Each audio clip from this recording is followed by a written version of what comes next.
तृणमूल कांग्रेस की सांसद हैं महुआ मोइत्रा। और महुआ मोइत्रा एक प्रेस कॉन्फ्रेंस कर रही थी बीते दिन, और प्रेस कॉन्फ्रेंस के दौरान उन्होंने सीधे गुजरात को लेकर और एक ऐसा बयान दे दिया जिस बयान के बाद शायद अब तक पूरी कांग्रेस पार्टी को, गांधी परिवार को सड़कों पर उतर जाना चाहिए था। लेकिन ना तो राहुल गांधी की हिम्मत है, ना उनकी मां सोनिया के पास इतनी ताकत है, ना राहुल की बहन प्रियंका कि वो सामने आकर पश्चिम बंगाल की मुखिया ममता बनर्जी, उनकी पार्टी और तृणमूल कांग्रेस की सांसद महुआ मोइत्रा के खिलाफ एक शब्द भी बोल सके। हुआ क्या है पहले यह बताता हूं और फिर यह बताऊंगा कि यह मजबूरी किस वजह से है। हर्फ और राष्ट्र में मैं आज उस मुद्दे पर बात करने जा रहा हूं जो देश को बांटने वाली एक नियत से जुड़ा हुआ है। महुआ मोइत्रा पश्चिम बंगाल की सांसद है, टीएमसी की एमपी हैं, सांसद हैं। वो कहती हैं कि देश की आजादी में अगर किसी ने सबसे ज्यादा योगदान दिया है तो वो बंगालियों ने दिया है, और इसलिए मुझे बंगाली होने पर गर्व है। ठीक है, भारत के कोने कोने के लोगों ने देश की आजादी में अपना योगदान दिया, और अगर किसी को लगता है कि बंगाल के लोगों ने दिया, महाराष्ट्र के लोगों ने दिया, तो वो मराठी होने पर गर्व जता सकता है, बंगाली होने पर भी गर्व जता सकता है, जताना भी चाहिए। लेकिन महुआ मोइत्रा यहीं नहीं रुकी। महुआ मोइत्रा कहती हैं कि गुजरातियों की क्या है, क्या मजाल है, गुजरातियों ने देश के लिए क्या किया? कुछ भी नहीं किया। 68% बंगाली थे जो आजादी के आंदोलन के दौरान जिन्होंने काला पानी की सजा झेली और जिन्होंने अपने आप को शहीद किया, लेकिन गुजरातियों में किसी का कोई नाम नहीं है। यहां तक कि महुआ मोइत्रा क्या कह गई? महुआ मोइत्रा कहते हैं सिवाय एक नाम के, वो नाम है वीर सावरकर। लेकिन वीर सावरकर अपनी सजा काटने की बजाय अंग्रेजों से माफी के खत लिखते थे।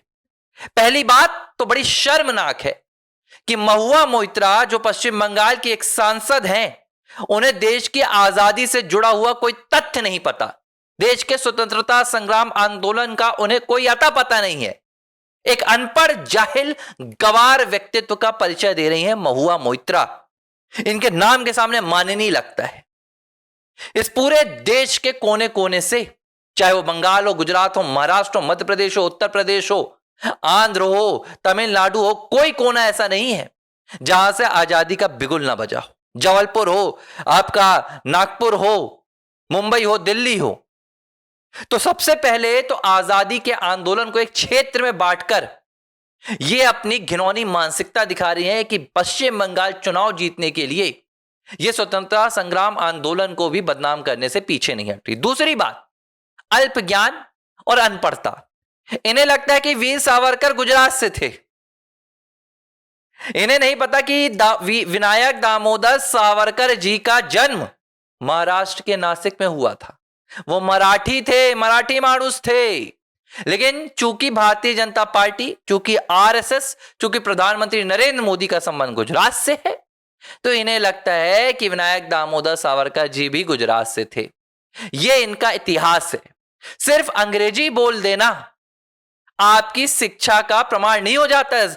देश की संसद में खड़े होकर फर्राटेदार अंग्रेजी बोल देना आपको लगता है कि आप बहुत अच्छी वक्ता हो गई। यह गलत फहमी है।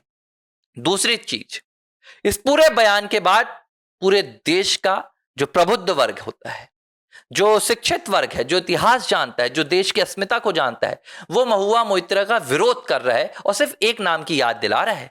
क्योंकि जब भी गुजरात का नाम आता है तो गुजरात से स्वतंत्रता संग्राम आंदोलन से निकलने वाले हजारों स्वतंत्रता संग्राम सेनानी हैं। लेकिन देश दो नामों को तो बिल्कुल नहीं भूलता। एक मोहनदास करमचंद गांधी, दूसरा सरदार वल्लभ भाई पटेल, जिन्होंने भारत को जोड़ने का काम किया।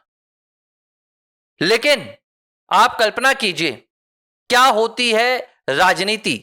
महुआ मोइत्रा ने इन दोनों नामों को भुला दिया और उन्होंने कहा कि गुजरात का कोई योगदान नहीं है। दोनों जिन नामों को भुलाया गया, इन नामों का सहारा लेकर कांग्रेस पार्टी आज तक राजनीति कर रही है।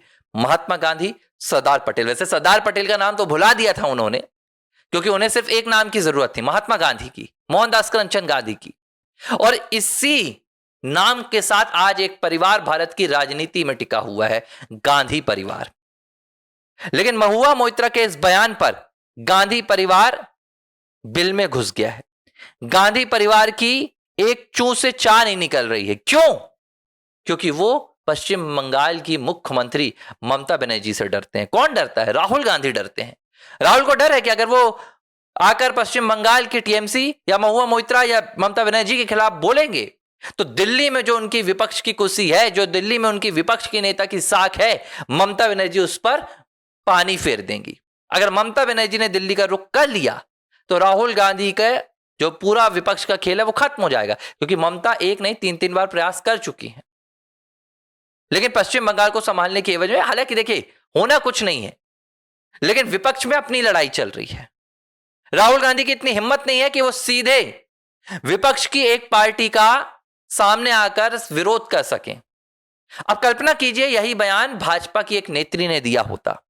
कल्पना कीजिए आज भारतीय जनता पार्टी की क्या गत लगा दी होती कांग्रेस ने। देश की आजादी का अपमान कर दिया, महात्मा गांधी का अपमान कर दिया। अरे वो महात्मा गांधी जिनका सम्मान कहा जाता है कि पूरी दुनिया करती है, वो महात्मा गांधी जिनकी प्रतिमा के सामने आकर अमेरिका, इंग्लैंड, यूरोप, दुनिया का कोई देश हो, उसका राष्ट्राध्यक्ष हो, वो आकर सर झुकाता है। वैचारिक मतभेद हो सकते हैं, कई मामलों में हम भी कहते हैं कि महात्मा गांधी के जो फैसले थे, महात्मा गांधी की जो वहां पर पूरी प्रतिक्रिया थी वो ठीक नहीं थी। लेकिन हम ये नहीं कहते कि महात्मा गांधी का आजादी के आंदोलन में कोई योगदान नहीं था। हम कहते हैं कि सिर्फ उनका योगदान नहीं था, लेकिन हम ये कतई नहीं कहते कि उनका कोई योगदान नहीं था।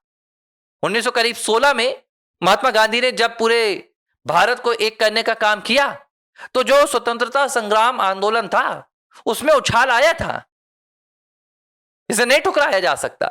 हम तब सिर्फ ये बहिष्कार करते हैं और हम इस बात का विरोध करते हैं जब कहा जाता है कि सिर्फ एक परिवार ने आजादी के आंदोलन में अपनी भूमिका निभाई।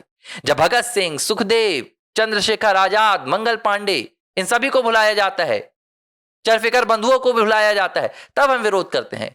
लेकिन महुआ मोइत्रा ने जो किया, उन्होंने भारत में क्षेत्रवाद की राजनीति शुरू की, उन्होंने बंगाली बनाम गुजराती की राजनीति शुरू कर दी और उन्होंने देश के राष्ट्रपिता का सीधे तौर पर अपमान कर दिया और यह बता दिया कि गुजरात का कोई योगदान नहीं था। शर्म ये नहीं है, विडंबना ये नहीं है, विडंबना ये है कि यह सब होने के बाद गांधी परिवार बिल में घुसा रहा।